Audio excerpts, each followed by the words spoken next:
कैलाश गहलोत का सियासी सफर। कैलाश गहलोत का जन्म 11 मार्च 1974 को हुआ। नई दिल्ली में गहलोत गोत्र के जाट परिवार में जन्म। दिल्ली विश्वविद्यालय से bachelor of arts, bachelor of law, master of law की डिग्री प्राप्त की। कैलाश ने इस बार नजफगढ़ विधानसभा सीट से बीजेपी के अजीत सिंह खरखरी को हराकर जीत हासिल की थी। परिवहन, गृह, आईटी, बाल विकास मंत्री रहे। 2 बार नजफगढ़ से विधायक भी रहे। जाहिर तौर पर कैलाश गहलोत का इस्तीफा दिल्ली विधानसभा चुनाव से पहले आम आदमी पार्टी को बड़ा झटका है। दिल्ली के मंत्री और आम आदमी पार्टी के नेता कैलाश गहलोत ने पार्टी से इस्तीफा देकर सभी को चौंका दिया।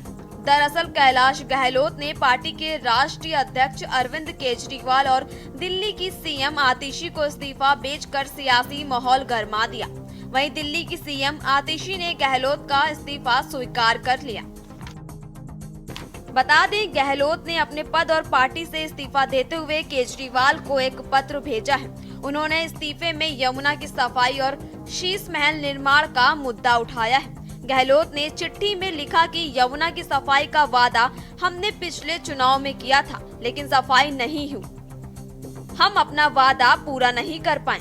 कैलाश गहलोत ने अपने मंत्री पद के साथ साथ आपकी प्राथमिक सदस्यता से भी इस्तीफा दिया है। गहलोत ने पत्र में आरोप लगाते हुए लिखा है कि जिस ईमानदार राजनीति के चलते वह आम आदमी पार्टी में आए थे, वैसा अब नहीं हो रहा है। उन्होंने पार्टी के संयोजक व पूर्व सीएम अरविंद केजरीवाल के सरकारी आवास को शीश महल करार देते हुए कई आरोप लगाए हैं। बता दें कि कैलाश गहलोत ने अरविंद केजरीवाल को लिखे पत्र में कहा, शीश महल जैसे कई शर्मनाक और अजीबोगरीब विवाद हैं, जो अब सभी को संदेह में डाल रहे हैं कि क्या हम अभी भी आम आदमी होने में विश्वास करते हैं। अब यह स्पष्ट है कि अगर दिल्ली सरकार अपना अधिकांश समय केंद्र से लड़ने में बिताती है तो दिल्ली के लिए वास्तविक प्रगति नहीं हो सकती। मेरे पास आपसे अलग होने के अलावा कोई विकल्प नहीं बचा है और इसलिए मैं आम आदमी पार्टी की प्राथमिक सदस्यता से इस्तीफा दे रहा हूं।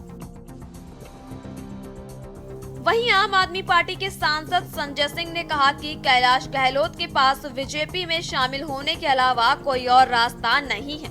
संजय सिंह ने कहा कि बीजेपी बार बार कैलाश गहलोत के खिलाफ षड्यंत्र रच रही थी और वे अपने षड्यंत्र में सफल हो गई। ईडी के तमाम कई बार छापे मारे गए, इनकम टैक्स डिपार्टमेंट ने कई बार उनके ऊपर छापा मारा। 5 साल तक वो सरकार का हिस्सा रहे और लगातार भारतीय जनता पार्टी उनके खिलाफ एक षड्यंत्र रच रही थी और वो अपने षड्यंत्र में कामयाब हो गई। उनके पास बीजेपी में जाने के सिवाय कोई रास्ता बचा नहीं। बार बार उन पे छापेमारी, बार बार उन पे दबाव, बार बार उनके खिलाफ ये साजिशें बीजेपी ने की। तो बीजेपी अपने हथकंडे से बाज आती नहीं, वो इस तरह के प्रयोग करती है। कुछ लोगों पे सफल होता है, कुछ लोगों पे विफल होता है। वहीं बीजेपी, कांग्रेस सहित आम आदमी पार्टी के नेताओं ने भी कैलाश गहलोत के आप से किनारा करने के मामले में अपनी प्रतिक्रिया दी। देखिए, ये तो उनकी पार्टी का अंदरूनी मामला है। कैलाश गहलोत ने इस्तीफा दिया, अरविंद केजरीवाल जवाब देंगे। हम लोग तो दिल्ली के विकास के लिए अपनी संकल्प यात्रा लेके चल रहे हैं और दिल्ली को जो स्मोक चैम्बर बना रखा है भाजपा ने और आप पार्टी ने, उसका क्या समाधान होगा इसकी बात कर रहे हैं। हम तो दिल्ली के आम आदमियों के लिए, उनकी समस्याओं के निदान के लिए अपनी बात कर रहे हैं। अब कैलाश गहलोत क्या आरोप किस पर लगा रहे हैं, वो कैलाश गहलोत और अरविंद केजरीवाल का व्यक्तिगत मामला। देखिए, कैलाश गहलोत जी का इस्तीफा एक साहसिक कदम है, उसकी मैं उनको बधाई देता हूं। कारण सीधा स्पष्ट है कि जिन मुद्दों को लेकर भारतीय जनता पार्टी लगातार दिल्ली की जनता की आवाज बनकर लड़ रही थी, उन्हीं मुद्दों पर कैलाश गहलोत ने इस्तीफा दिया है। तो इस बात की पुष्टि है कि अरविंद केजरीवाल की पार्टी के अंदर भी ये लोग मानते हैं कि अरविंद केजरीवाल ने शीश महल के नाम पर ठगा है, छला है, लूट मचाई है, भ्रष्टाचार किया है। ऐसी खबरें हैं कि पिछले कुछ समय में अंदर खाते पार्टी की रीति नीति से कैलाश गहलोत असंतुष्ट चल रहे थे।